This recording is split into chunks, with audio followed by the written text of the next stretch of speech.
Na aula de hoje continuaremos a falar sobre os campos conservativos, demonstraremos o teorema fundamental das integrais de linha, falaremos sobre a independência do caminho de integração e, como consequência disso, né, nós daremos condições necessárias e suficientes para que um campo seja conservativo. Então, para início, vamos demonstrar o teorema fundamental para integrais de linha. Esse teorema é um análogo ao teorema fundamental do cálculo, só que para o campo gradiente, né? Nesse caso, é dada uma curva suave que tem uma parametrização R de t com t variando entre a e b. Se f for uma função diferenciável de duas ou três variáveis, né? Então, esse campo gradiente aqui, ele é contínuo em C, e além disso, vale essa fórmula de número 30, né, que é a integral do campo gradiente, tá? Isso aqui é uma integral de um campo vetorial. Ela é a mesma coisa que a função escalar avaliada em R de B, menos ela avaliada em R de A. E qual é a importância desse teorema? A importância é que, dado a sua curva lá, seja lá ela como for, né, você tem o ponto de início, que é o R de A, e o ponto do fim, que é R de B. E esse teorema está dizendo que se você for integrar o campo gradiente, né, com respeito à curva gerada por essa parametrização R, né, desde que a função do qual aparece esse campo gradiente ela seja diferenciável, né, tenha todas essas propriedades, então basta que você calcule a função aqui em R de A, calcule a função f aqui em R de B, faça a diferença e isso já dá o seu valor da integral do campo vetorial gradiente. Então veja que é análogo realmente ao teorema fundamental do cálculo, né? Como é que era o teorema fundamental do cálculo? Era assim, ó, integral de A até B de f de x dx igual a f de b menos f de a, onde esse f aqui era a primitiva, né? F é tal que f' igual a f. E daí, como é que demonstra esse teorema? É bem simples, eu vou fazer no caso para um campo gradiente de duas variáveis, né? No caso eu vou supor que f ela tem duas variáveis, é do tipo f de x e y, e então o seu campo gradiente vai ser formado pelas derivadas parciais, né? df dx e df dy. E daí a parametrização, né, naturalmente vai ser r de t igual a x de t, y de t. Aí eu vou sair daqui, ó, integral na curva aqui do gradiente da f dr. Então o que é isso por definição? Por definição de campo vetorial, isso é a integral de A até B, isso porque a variação de t está bem aqui, ó, entre A e B, do gradiente de f composto com R de t, tá? Isso aqui é que é a definição, tá? Do campo, da integral do campo vetorial. Produto interno com R' de t, dt. Pronto, essa é a definição. Aí agora a gente vai abrir as contas. Né? Isso é a mesma coisa que a integral de A até B. Aí quem é o gradiente de f de R de t? É só compor aqui esse gradiente com R de t. Né? Então fica assim, ó. Fica df dx em R de t, df dy em R de t. E aqui produto interno com quem é o vetor derivada? Vai ser x' de t, y' de t, dt. Aí agora eu uso a definição de produto interno, tá? Eu multiplico as coordenadas correspondentes e somo. Isso vai ficar a integral de A até B de df dx R de t vezes x' de t mais df dy R de t vezes y' de t dt. Aí aqui é o detalhe importante que você tem que perceber. Isso aqui é mesmo que uma regra da cadeia, né? Só que é como se você voltasse à regra da cadeia. tá? Eu vou escrever o que é o termo e a gente vai perceber bem direitinho porque é esse. Ó, isso é a mesma coisa que d dt de f de r de t, dt. Aí agora vamos perceber por que é. Como é que você percebe? É só destrinchar essa expressão aqui e ver que é exatamente essa que está aqui em cima. Vamos utilizar, né, a regra da cadeia que a gente conhece do cálculo 2, né, para duas variáveis. Como a f está composta com essa r de t, então como é que eu consigo essa derivada? É exatamente a derivada parcial de f com respeito a x em r de t. Aí, como essa r de t tem duas variáveis, né, porque a r de t ela é x de t, y de t, que são as funções que dependem de t, então vai ser df dx e agora dx dt, né, ou seja, x' de t, né, porque é dx dt, a mesma coisa. Mais df dy em r de t, que multiplica dy dt, né, ou seja, y' de t, que é exatamente o que nós temos aqui em cima. A questão é que eu estou utilizando ela de trás para frente, né? Mas sem problema, é a mesma coisa. E aqui o que é que a gente usa? A gente vai utilizar o teorema fundamental do cálculo, né? Porque veja que aqui é uma função que só depende de t e você está tendo a integral de uma derivada. Aí é só utilizar o teorema fundamental do cálculo. Isso é f em r de b menos f em r de a, né? E daí acabou o teorema. A gente chegou onde a gente queria, né? A diferença da f nos dois extremos da curva. E daí, com esse teorema, a gente tem uma forma espetacular de calcular integral de linha de campos conservativos, tá? Por isso da importância da gente conhecer os campos conservativos, né? Quando a gente tem campos conservativos, o cálculo da integral fica bem facilitado, por causa desse teorema aqui, que segue do teorema anterior. Veja só. Seja C uma curva suave dada por essa função vetorial r de t com t entre a e b. Se f for um campo vetorial conservativo e essa fzinha pequena for sua função potencial, tá? Então a gente tem que conhecer a função potencial. Então a gente tem o seguinte, que a integral, né, de linha sobre essa curva do campo vetorial f é igual a essa diferença aqui, f de r de b menos f de r de a. Né? Ou seja, se você tem um campo vetorial conservativo e se você conhece a sua função potencial, basta conhecer as duas pontas da curva, né, para poder calcular essa integral de linha do campo. Né? Não é preciso você conhecer o caminho todo, basta você conhecer a ponta r de b e conhecer essa ponta r de a. E a demonstração é imediata. É imediata porque você sabe que se o campo é conservativo, existe a sua funçãozinha potencial, de modo que o seu campo é igual ao gradiente dessa f. Aí é só fazer direto, né, a conta, o que seria a integral desse campo. É a mesma coisa que a integral do gradiente dessa f dr. Aí usa o teorema anterior, né? Como você está na integral do gradiente, é só utilizar essa fórmula 30. Então isso é a mesma coisa que f de r de b menos f de r de a. E aí acabou. É apenas isso. Vamos fazer aqui um exemplo, né? Vamos determinar o trabalho realizado pelo campo gravitacional, né, que é dado por essa fórmula, ao mover uma partícula de massa desde esse ponto, que é 3, 4, 12, até esse outro ponto, ao longo de uma curva suave por parte C. Aí, de cara, a gente já nota uma dificuldade que aparece, né? Qual é a dificuldade que aparece? É que a gente não tem o caminho. Simplesmente aqui a questão lhe dá o campo, lhe dá dois pontos e não lhe diz qual é o caminho. E daí a gente fica, né, de mãos atadas a só ter a opção de utilizar esse resultado.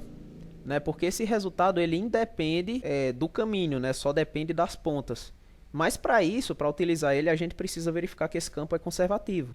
E é o que a gente vai tentar fazer. Como eu havia sugerido na aula anterior, quando você não conhece nada sobre o campo e vai olhar se ele é conservativo, seria melhor você começar verificando se ele não é, né, para não perder tempo fazendo a integração parcial.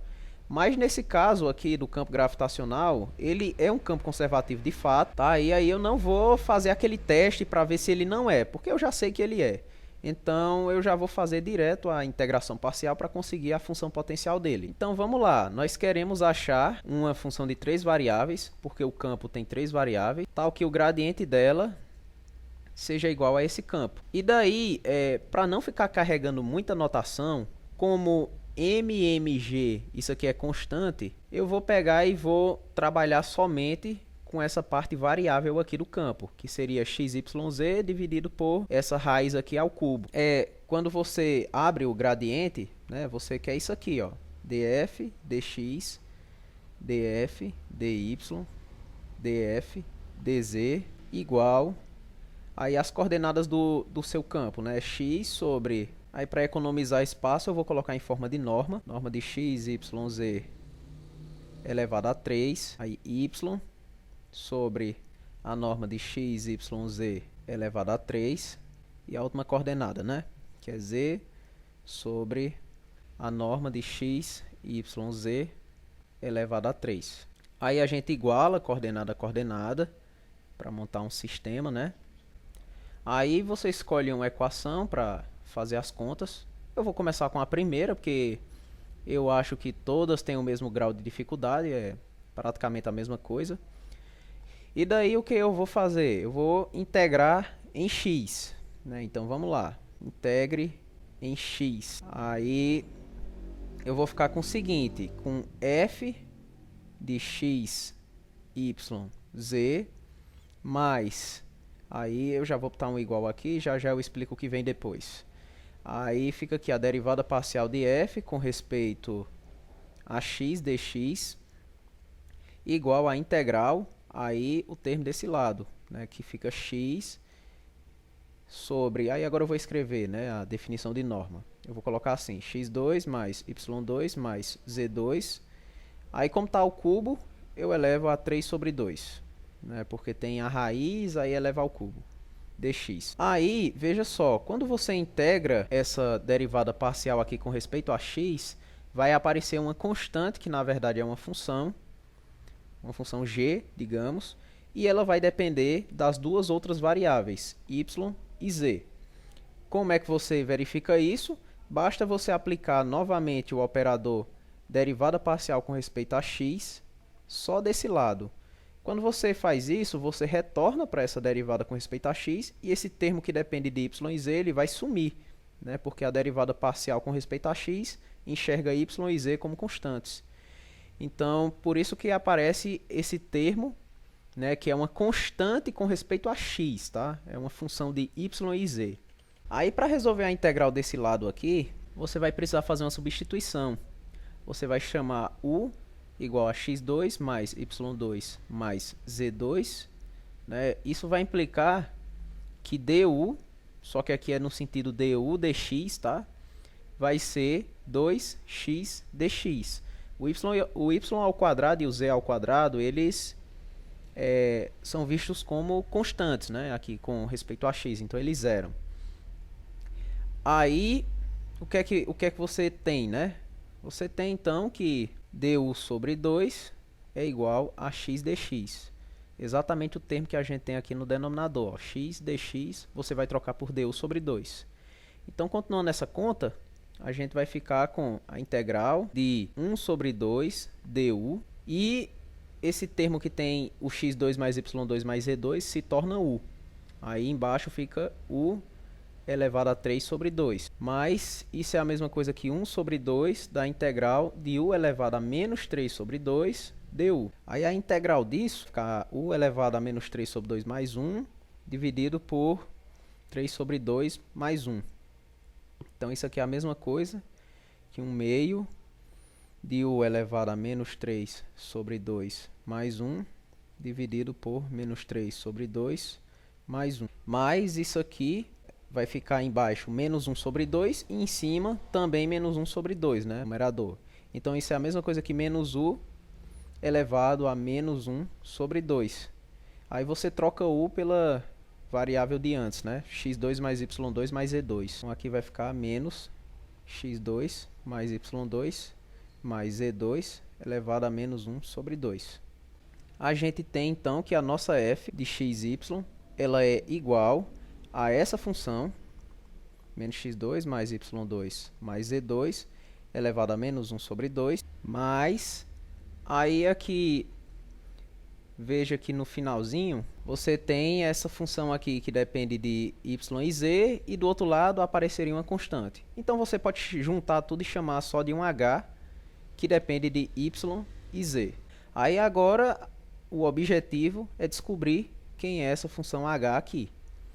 Aí, para isso, você pode utilizar as duas outras equações, né? Por exemplo, essa do meio, para poder conseguir alguma coisa. Então, você vai pegar, vai derivar parcialmente em y, para usar a equação do meio. Derivando parcialmente em y, a gente tem o seguinte, por um lado, usando a equação, ela é igual a y dividido por essa norma. Isso é a mesma coisa que y sobre a norma do vetor elevado a 3. Mas por outro, se você pega essa equação aqui, ó, e faz a derivada dela, né, com respeito a y, você vai obter esse mesmo termo. Vai obter exatamente isso. Mais a derivada parcial com respeito a y dessa função h. Aqui eu vou referenciar porque ela só depende de y e z. Aí eu deixo para você fazer essa conta aqui, ó. Você vai pegar esse termo, vai derivar parcialmente em y e vai conseguir esse termo aqui, y sobre essa norma ao cubo. Eu deixo para você verificar. E daí o que é que você vai fazer agora? Você vai cancelar, ó. Você cancela esse termo com esse outro porque eles são iguais. E daí você vai conseguir dh de yz com respeito a y igual a 0. Aí daí você integra em y, aí você vai obter então que a sua h de yz vai ser igual a uma constante, só que uma constante de z. Vai ser igual a uma, digamos, psi de z. Aí me pergunte por que aparece essa psi. Porque quando você está integrando aqui em y, né, deixa eu fazer aqui mais um passo, só para vocês perceberem. Você integrou a derivada parcial de h de yz dy com respeito a y, né? E de um lado você integrou 0, né? Então deu 0. Mas o que é que acontece? Se você pegar e considerar essa função aqui com mais esse termo psi de z, quando você deriva, né, derivando com respeito a y, claro, esse termo aqui ele some, né? Então a primitiva dessa derivada parcial de h, né, com respeito a y, integrada com respeito a y, né, tem esse termo que é uma constante de z, ou seja, é uma funçãozinha de z. Então, por isso que ele aparece aqui.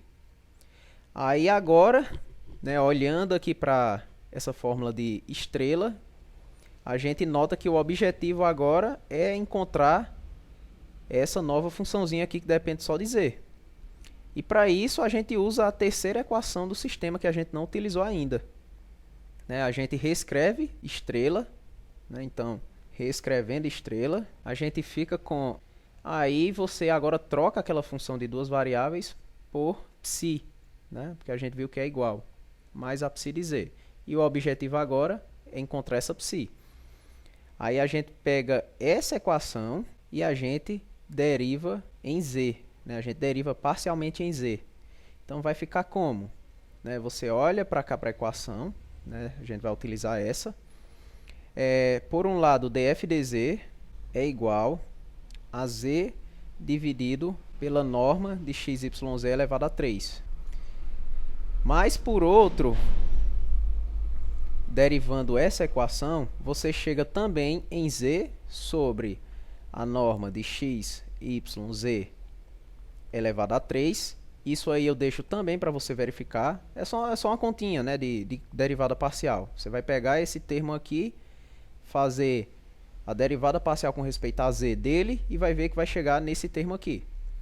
Aí, como você está aplicando a derivada nos dois lados, né, aqui aparece uma derivada com respeito a z dessa psi.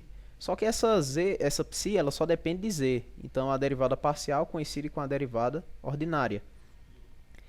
Aí agora o que é que você faz? Você nota que esses dois termos aqui dos lados são iguais, então eles se cancelam, e daí, consequentemente, você tem que psi' de z é igual a zero, né? Porque você cancela dos dois lados.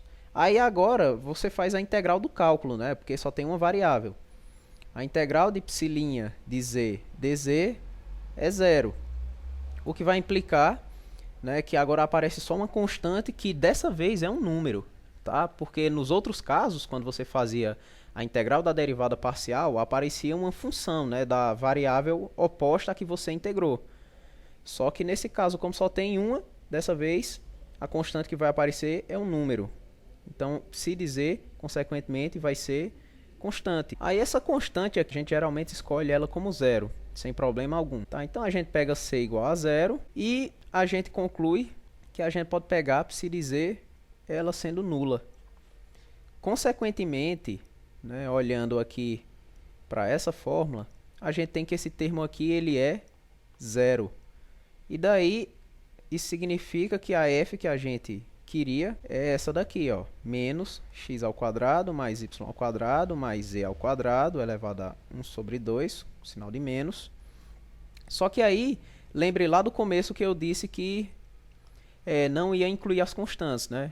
Eu não incluí esse termo constante. Aí agora eu vou adicionar, tá?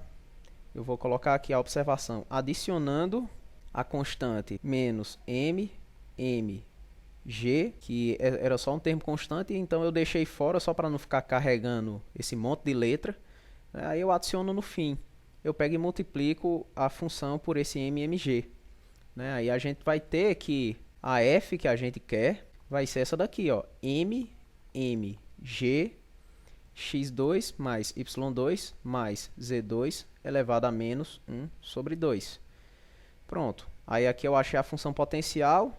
Isso implica que o campo é conservativo. Aí agora sim eu posso utilizar o teorema de número 10, né, que é esse último teorema aqui, ó. Basta eu avaliar nos dois pontos que são as pontas da curva, que é o que é dado na questão, né? É dado apenas isso, ó, que é o ponto 3, 4, 12 e o ponto 2, 2, 0. Sendo que, ó, eu estou partindo de 3, 4, 12 e chegando em 2, 2, 0. Então, o ponto inicial é 3, 4, 12 e o final é 2, 2, 0. Então, você interpreta que esse 3, 4, 2, esse é o R de A, e o 2, 2, 0, esse é o R de B. Aí é só utilizar a fórmula. Veja só como fica. Vai ficar a integral de C de f dr é igual a f em 2, 2, 0 menos a f em 3, 4, 12. Aí agora é só fazer a substituição. Veja que no primeiro caso, né, em f de 2, 2, 0, vai ficar mmg multiplicando 2 ao quadrado mais 2 ao quadrado mais 0 ao quadrado elevado a menos 1 sobre 2. Menos, aí mmg fica 3 ao quadrado mais 4 ao quadrado mais 12 elevado ao quadrado elevado a menos 1 sobre 2. Então isso vai dar mmg, aí fica 4 mais 4, isso é a mesma coisa que 8 elevado a menos 1 sobre 2. Aí no outro caso fica mmg 169 elevado a menos 1 sobre 2. Pronto, daí é só simplificar, né, caso vocês queiram. Mas esse aqui é o valor da integral de linha que a gente queria, né, do campo vetorial f. Aí agora eu vou falar da independência do caminho. A gente denomina, às vezes, curvas suaves por caminhos, tá? A gente às vezes chama dessa forma. Então, se a gente tem, né, duas curvas que têm o mesmo ponto inicial, né, digamos essa daqui começa em A, e o mesmo ponto final B, né, apesar de terem os mesmos pontos inicial e final, não necessariamente a integral de um campo sobre essas curvas, né, coincidem, elas podem ser diferentes. E daí eu vou deixar como exercício o seguinte, para você ver que isso aqui que eu marquei aqui é verdade, né? Que você pode ter curvas com o mesmo início e fim, com as integrais do mesmo campo sendo diferentes. né, você vai pegar esse campo aqui, ó, um campo bem simples, f de xy igual a y, e você vai considerar o seguinte, o segmento de reta que vai de menos 1, 0 até 1, 0, isso aqui sobre o eixo x, tá certo? E você vai considerar o semicírculo superior. Então, você vai pegar e chamar de C1 como sendo esse caminho aqui de azul, e você vai chamar de C2 esse caminho que eu marquei de vermelho, que é o caminho do semicírculo. Aí você observa, ó, que eles têm o mesmo início e o mesmo fim, né? Só que eu quero que vocês mostrem que a integral sobre C1 desse campo F que eu mostrei aqui para vocês, ele é diferente da integral sobre C2 de f dr. Tá? De fato, só para você conferir a resposta quando fizer, sobre esse caminho C1 aqui você vai ter o resultado 0, tá certo? E sobre esse caminho C2 aqui, você vai ter o resultado menos π sobre 2, tá certo? E como eles são diferentes, 0 é diferente de π sobre 2, então essas integrais são diferentes. Então faça isso como exercício. Aí agora eu vou definir o que é a independência do caminho. Se for dado um campo vetorial f contínuo com um domínio D, dizemos que essa integral dessa curva aqui ela é independente do caminho se para quaisquer duas curvas que você pegue em D, as integrais, né, de linha com respeito ao campo F, elas coincidem. Ou seja, o que é que isso quer dizer? Você tem aqui o domínio de seu campo. Então, dizer que a integral independe do caminho quer dizer que se você pegar aqui um caminho C1 e qualquer outro caminho aqui C2, contanto que eles tenham o mesmo ponto de início e fim, essas integrais devem coincidir. Né? Isso para qualquer outro caminho aqui que você pegue, se tiver o mesmo início e fim, né, elas devem coincidir. Aí vem um teorema bem imediato aqui, que a gente vai provar em uma linha. Se f for um campo vetorial conservativo, então essa integral independe do caminho. Mas é claro. Por que é claro? A gente pode até fazer um desenhozinho para entender. Ó. A gente pega dois caminhos quaisquer, né? Pega esse e esse outro. Contanto que eles tenham o mesmo ponto inicial e final, que é o que é exigido pela definição aqui de independência do caminho. Aí beleza, chama esse caminho aqui de C1 e esse outro de C2. Vamos lá, o que é que a gente tem que mostrar? Olha aqui para a definição, temos que mostrar essa condição aqui. Ó. Então supõe que a parametrização dessas curvas é R, e pelo fato delas coincidirem nos pontos iniciais e finais, esse daqui seria o teu R de A e em seguida o R de B. Aí, vamos lá, o que é a integral sobre C1 de f dr? Aí veja que o campo é conservativo. Se é conservativo, então a gente usa o teorema 10 e isso é f de R de B menos f de R de A. Né? Onde esse f aqui, ela é a sua função potencial, né? Ou seja, a funçãozinha que quando você faz o gradiente dela, aí você chega nessa f, correto? Mas, o que é que acontece? R de B e R de A também são os extremos da curva C2. Então, também usando o teorema 10, a gente chega imediatamente que isso é a integral sobre C2 de f dr. Porque os extremos são os mesmos, né? E o teorema diz que só depende dos extremos. Então, aí a gente chegou à condição desejada, né? Eles têm o mesmo extremo, portanto, a integral vai depender do caminho. Aí agora um outro teorema. A integral ela é independente do caminho se e somente se essa integral, né, do campo sobre uma curva fechada, ela é zero. Aí eu vou definir o que é uma curva fechada para vocês. O nome é bem sugestivo. Uma curva ela é fechada quando ela tem o mesmo ponto de início e fim.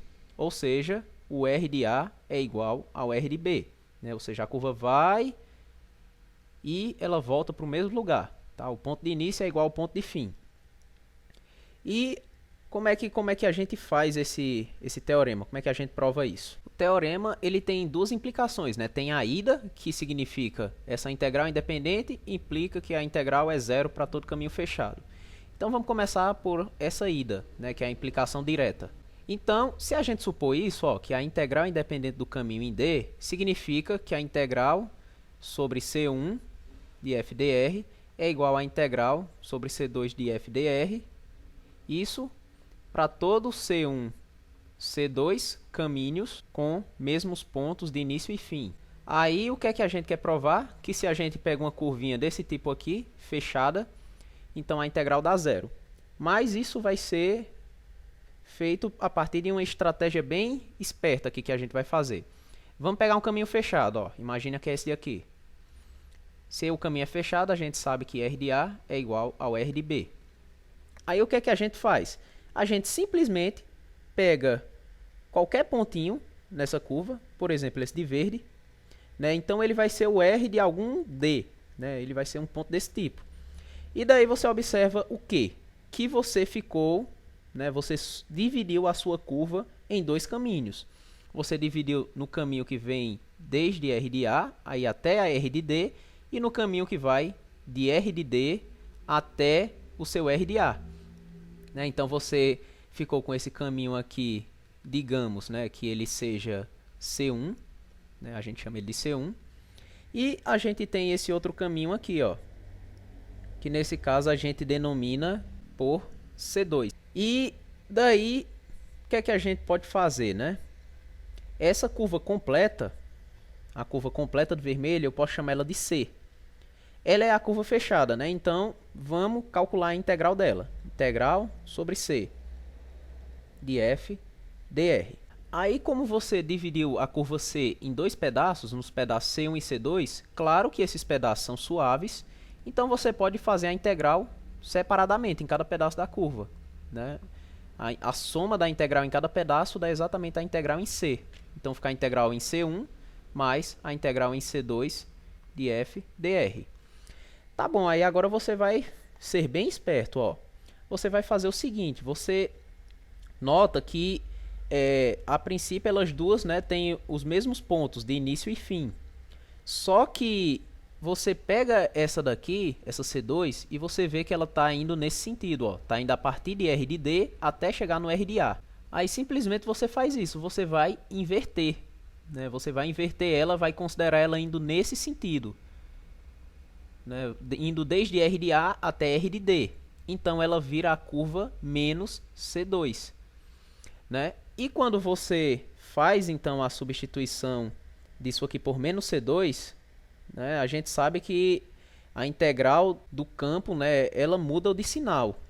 Ou seja, eu vou utilizar esse fato aqui, ó, que a integral sobre menos C2 de f dr é igual a menos a integral sobre C2 de f dr.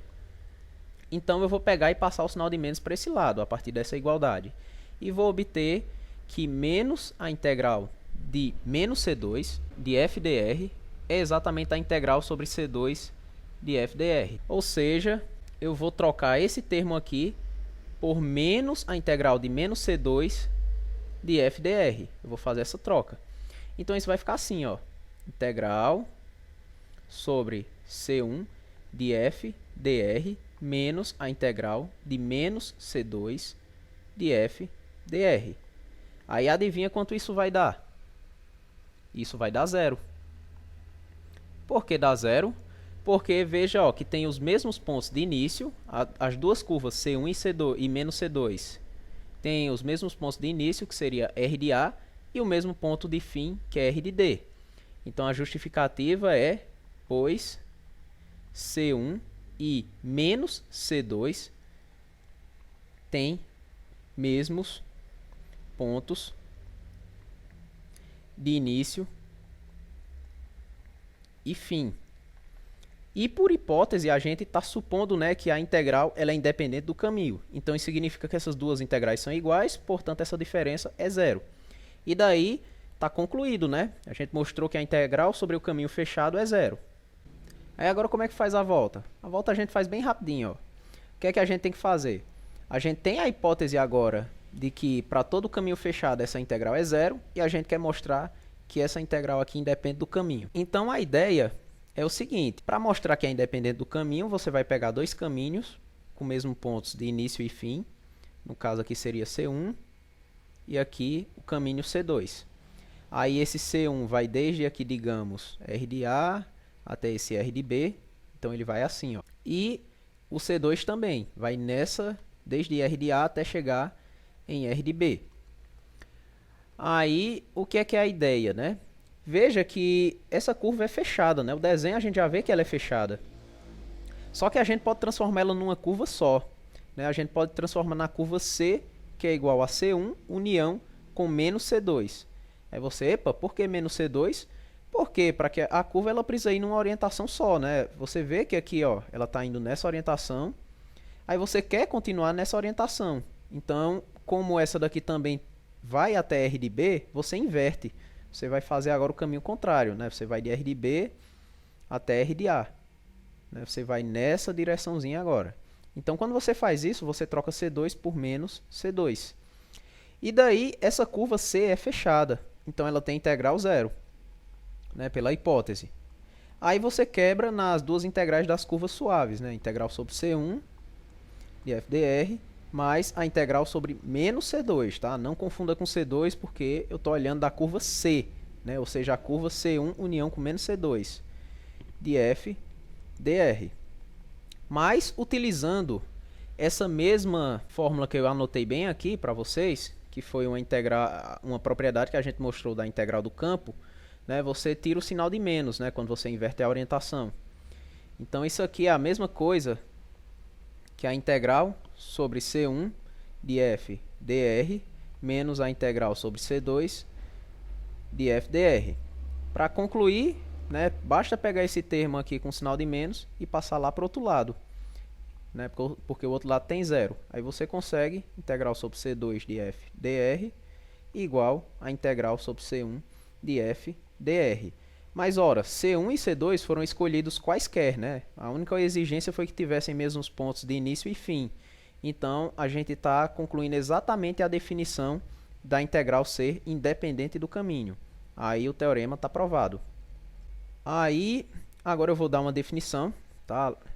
Essa primeira definição já é conhecida do cálculo 2, provavelmente, né? Um conjunto ele é aberto se para qualquer ponto desse conjunto existe um raio, né? Existe um número, de modo que a bola centrada em P, né? No caso a bola aberta, está totalmente contida em D.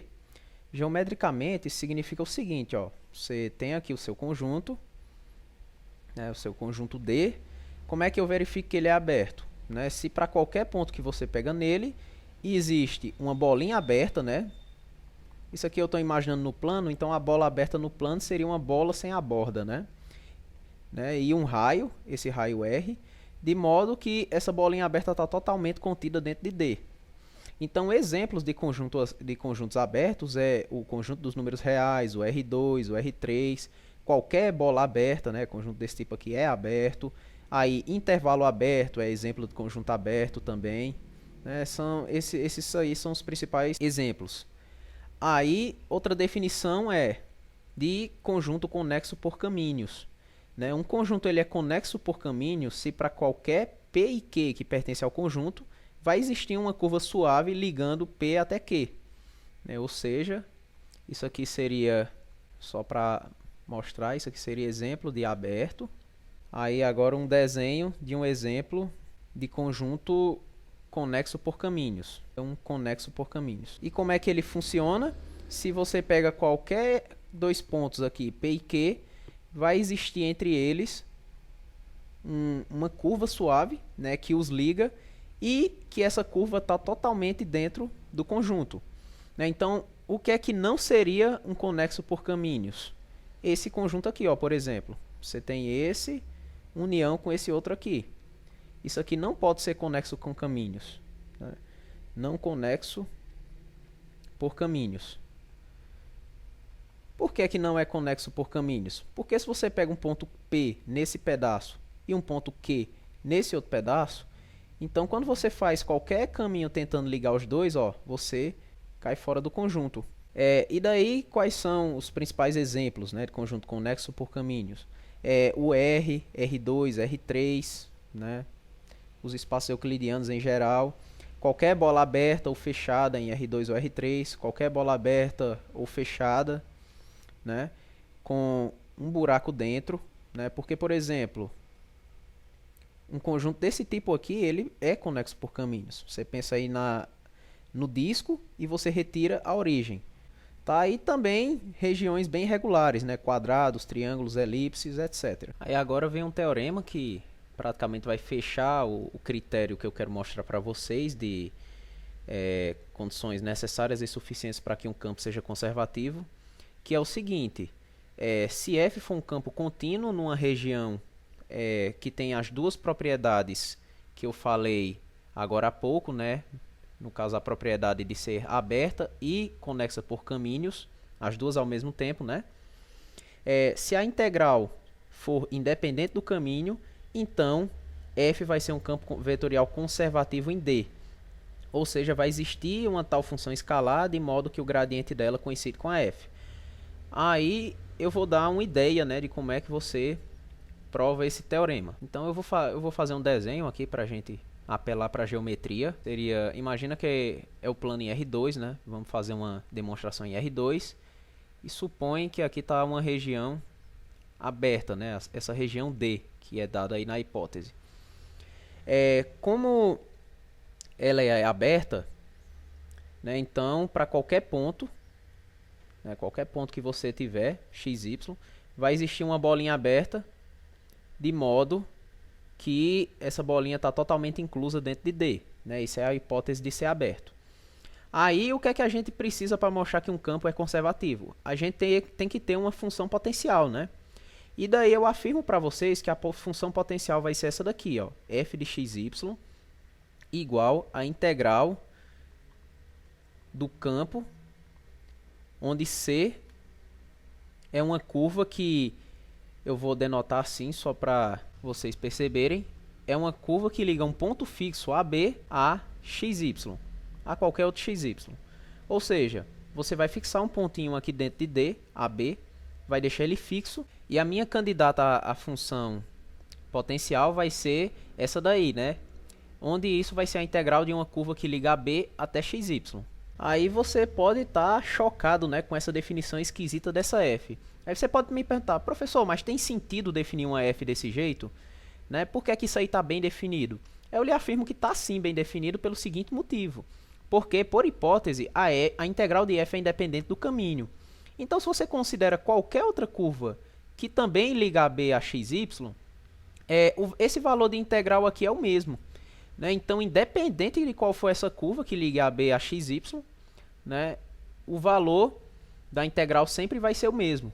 Então, isso está bem definido. Tá? Então, tem sentido definir realmente isso aqui devido a essa hipótese de que f é independente do caminho D. Aí, agora, o que é mais difícil de analisar é que o gradiente dessa f coincide com esse campo. Como é que a gente vai fazer isso? A gente vai fazer isso da seguinte forma. Como a integral independe do caminho, então eu vou ser bem esperto. Eu vou pegar um caminho bem especial. Ó. Eu vou pegar um caminho que vai de AB até um certo ponto aqui, dentro já da bola. Um ponto, por exemplo, x1, y. Ou seja, é um ponto que está na mesma altura que esse xy. Tá? Mas esse x1 aqui nada a ver tem com esse x. E como a bola, além de ser aberta, ela tem outra propriedade bem forte, bem mais forte do que ser conexa por caminhos, que é a propriedade de ser convexa. Ou seja, você para quaisquer dois pontos da bola, você pode ligar por uma poligonal. Aí chega aqui, você tem esse caminho de roxo fora, digamos C1, e aqui dentro você tem um caminho retilíneo entre x1y e xy. E daí, como a integral independe do caminho, né, a gente tem que a f de xy ela pode ser escrita como a soma desses dois pedaços aí. Pode ser escrito como a integral de C1 de f dr mais a integral sobre esse caminho retilíneo aí, né, que seria C2 de f dr. Para que você precisa fazer isso? Você precisa fazer isso para tirar a pendência do ponto xy aqui. Porque esse caminho C1 aqui, ele não depende do xy, né? Você foi até um outro ponto de dentro da bola e desse ponto de dentro da bola você partiu para o xy. E isso vai ser interessante para você verificar que quando você faz a derivada parcial da f com respeito a x, essa primeira integral ela vai sumir, né? Simplesmente porque ela não depende, né, de x. Então vai ficar igual a zero mais a derivada parcial com respeito a x dessa segunda integral aqui. Aí agora você usa o argumento, né, que se f ele for um campo do tipo p, q, ou seja, tem primeira coordenada p e segunda q, onde p e q são funções de x e y, tá? Você tem que esse termo aqui de acima é a mesma coisa que a derivada com respeito a x da integral sobre c2. Aí você pode escrever na forma daquelas integrais com respeito a x e a y, né? Ficaria p dx mais q dy. Exatamente porque essa definição significa que você vai fazer o produto interno com o vetor derivada da parametrização, né? E esse produto interno, né, faz você multiplicar a primeira entrada do campo por x', né, e a segunda entrada do campo por y'. Aí você chega exatamente na definição de integral com respeito a x e a y. Só que aí o que é que acontece, né? Aqui quando você está em C2, vamos observar o que é C2. Você está mantendo a coordenada y fixa, né, porque o caminho é retilíneo. Você está mantendo a segunda coordenada y fixa e apenas o x está variando, né? Você está saindo aqui do x1, né? Nessa altura, claro, né? E está indo até o x. A coordenada y ficou parada. O que você vai ter é que essa segunda coordenada ela vai sumir, né? Esse q dy aqui vai dar zero. Exatamente porque o y', né, da parametrização ele é zero nessa parte. Então você fica com d dx da integral em C2 de P dx. Só que aí você pode escrever assim, ó, d dx da integral de x1 até x de P de ty dt. Exatamente porque só o x varia, tá? E isso é a mesma coisa que P de xy, porque aqui você usa o segundo teorema fundamental do cálculo, tá? E aí tá ok. Né? Você mostrou exatamente que a derivada com respeito a x é exatamente o p. Aí você vai fazer a mesma coisa agora, né, para mostrar que df dy em xy é igual ao q de xy.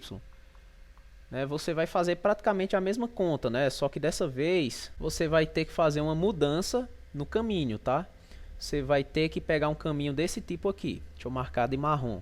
Você vai aqui por baixo.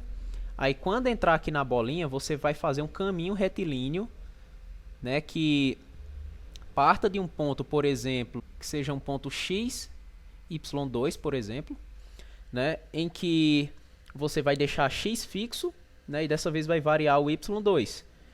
E com essa mesma argumentação, né, tomando esse caminho aqui, digamos, C2', você vai conseguir mostrar essa outra propriedade. Com isso, o que é que você mostrou? Juntando em forma de vetor, você mostrou que df dx, df dy, que é exatamente o gradiente daquela f lá de cima, bem estranha que a gente conseguiu, coincidiu com pq, que é exatamente o nosso campo, né? Sendo que a f foi essa f estranha que a gente construiu, né? E isso mostra exatamente a propriedade de ser conservativo, né? O gradiente dessa f coincide com a f. Portanto, né, isso conclui o teorema.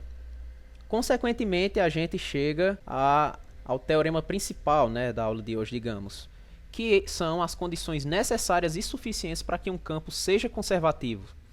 Né? Então, suponha que f é um campo vetorial contínuo numa região aberta e conexa por caminhos.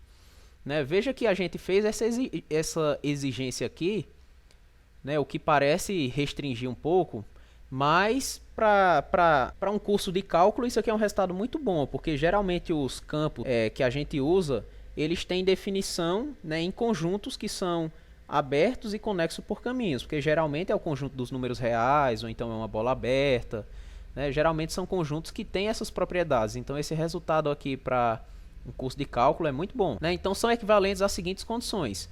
O campo é conservativo, né? A integral é igual a zero para todo caminho fechado e f é independente do caminho. Ou seja, esse teorema diz que ser conservativo é equivalente à integral ser zero para todo caminho fechado, que é equivalente a f ser independente do caminho. E veja que a demonstração dele é imediata. Ó. Veja que a gente provou no teorema 12 que ser independente do caminho implica que a integral é igual a zero para todo caminho fechado. Ou seja, no teorema 12 a gente mostrou essa implicação. Isso aqui, teorema 12. E na verdade, foi até mais, né? Foi um se e somente se. Então, na verdade, a gente mostrou a equivalência no Teorema 12. A gente mostrou que essas duas coisas são a mesma coisa, é equivalente. Aí, a gente acabou de mostrar, aqui no Teorema 13, que se a integral for independente do caminho, então o campo é conservativo. Então, no Teorema 13, a gente mostrou essa implicação aqui. Isso aqui, Teorema 13. E a gente mostrou no Teorema 11 que se o campo é conservativo, a integral independe do caminho. Então, no Teorema 11, a gente mostrou isso aqui, ó. Então, Teorema 11. E daí está fechado o ciclo, né? Tudo equivalente. Você pode partir de uma implicação para outra a partir dessas que já foram provadas anteriormente. Então, é tudo equivalente aqui.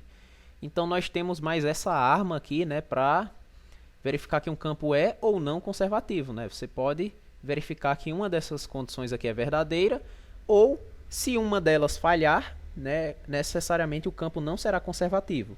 Então, isso aqui é mais uma arma para a gente atacar problemas. Então, uma consequência desse teorema é que a gente pode verificar que essa condição aqui não é suficiente para que o campo seja conservativo.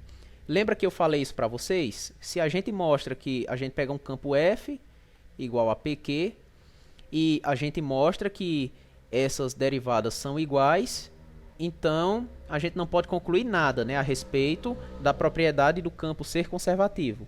Contudo, se a gente prova que é diferente, que elas são diferentes, então o campo não será conservativo. Aí nesse exemplo eu vou te mostrar o seguinte: se for igual, isso não é suficiente para mostrar que o campo é conservativo, que era exatamente o que eu tinha falado antes. Se você concluir a igualdade, nada a se dizer, né? Porque de repente o campo pode ser não conservativo. E de fato eu vou mostrar isso com esse exemplo, ó. Pega esse campo aqui, f de xy igual a menos y sobre x2 mais y2 e x sobre x2 mais y2.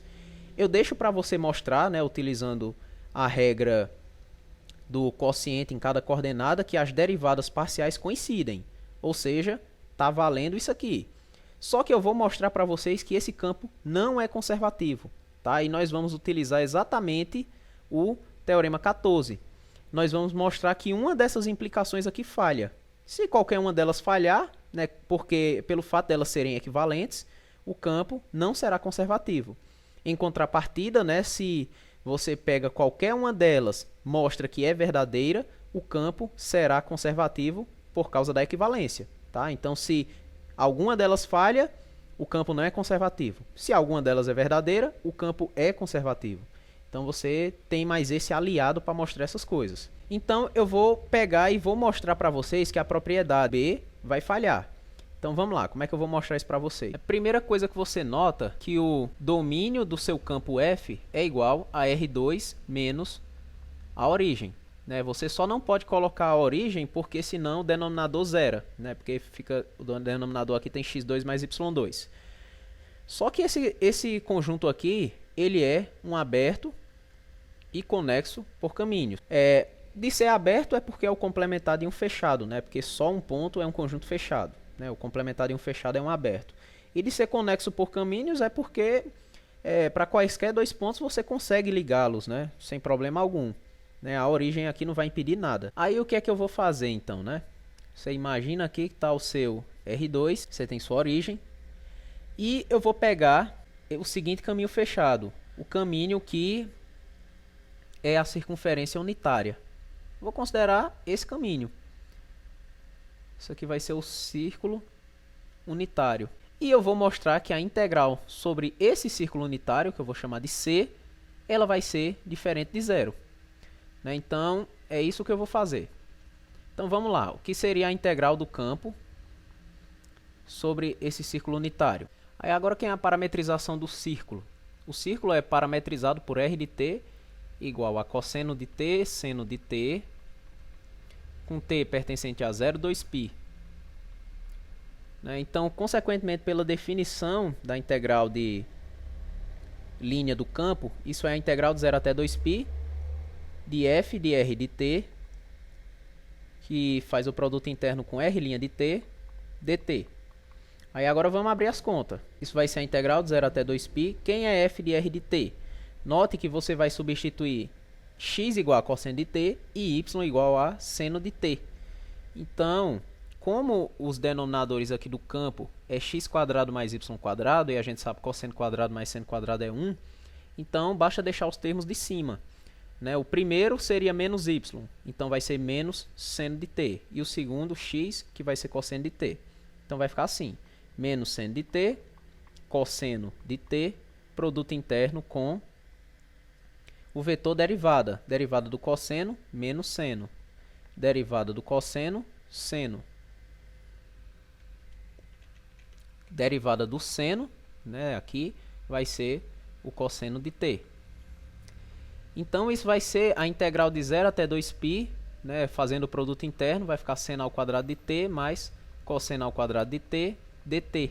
Aí, isso aqui, como seno ao quadrado mais cosseno ao quadrado é 1, fica a integral de 0 até 2π de 1 dt. Mas quanto é que é essa integral? Isso é apenas o extremo de cima, 2π. E 2π é diferente de 0. Ou seja, falhou o item B aqui do nosso teorema 14. Se falhou esse, pelas equivalências, consequentemente o campo vetorial não vai ser conservativo. Né? Então, com isso a gente conclui, né, que essa condição aqui da igualdade, ela não é suficiente para você dizer que o campo é conservativo, como eu já tinha falado e agora estou dando uma justificativa bem melhor. E com isso a gente encerra essa aula de hoje.